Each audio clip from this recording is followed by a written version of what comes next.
Okay, so we've been introduced to the basic subject-verb-object structure of the English sentence, and we picked out certain kinds of verbs and nouns in order to be able to construct a very simple sentence. We decided that we would use the definite article as a determiner, and that the inflection would be for the third person singular of the present tense, so that we were going to be able to make sentences like this. You cheated. Yes, you cheated. Well, only a little bit. What was the problem? Well, look at this. It doesn't work, right? And this one.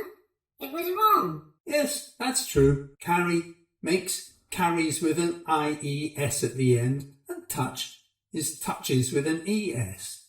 Yes, and have makes has, and do makes does. But it's basically the same sort of thing, isn't it really? But why didn't you tell us? What? And deprive you of the joy of discovering it for yourselves? The joy of... He's mad, I tell you. Completely mad. All right, okay, well, these are details. Don't worry too much about them. I'll keep this one here. Do, does. That may come in useful later on. But let's move on for now. Before I go on to a proper transformation, you might like to look at a couple of variations that we can make. For example, instead of the boy, we can say a boy. That's the indefinite article instead of the definite article. Oh, that looks interesting. What's the difference? Well, the boy basically means that boy, and a boy could just be any boy. Oh, that looks fun. I might try that. So can we say a book as well?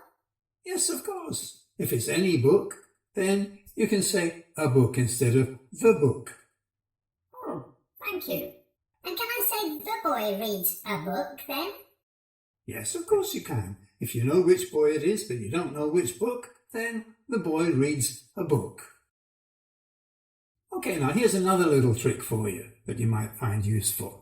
Let's change the conditions here a little bit. Instead of saying we want nouns in the singular, let's allow for plural nouns as well. And how does that work? Well, the usual way of forming the plural is to add s to the noun.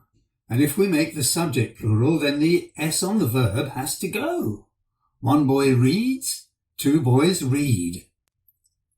And can they read more than one book? Can we say the boys read the books? Yes, of course. And we can have one boy reading more than one book. What about our boys read our books? No. We can't use a in plural sentences. If it's a particular group of boys, we say the boys. If it's an indefinite group of boys, we say some boys. And if we're talking about boys, or boys and books in general, we just say boys and books, with no determiner at all. All right.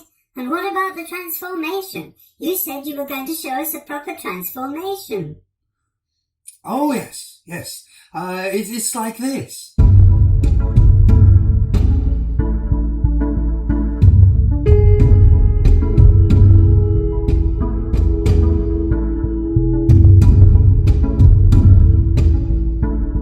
Isn't it beautiful? But you've got to explain it.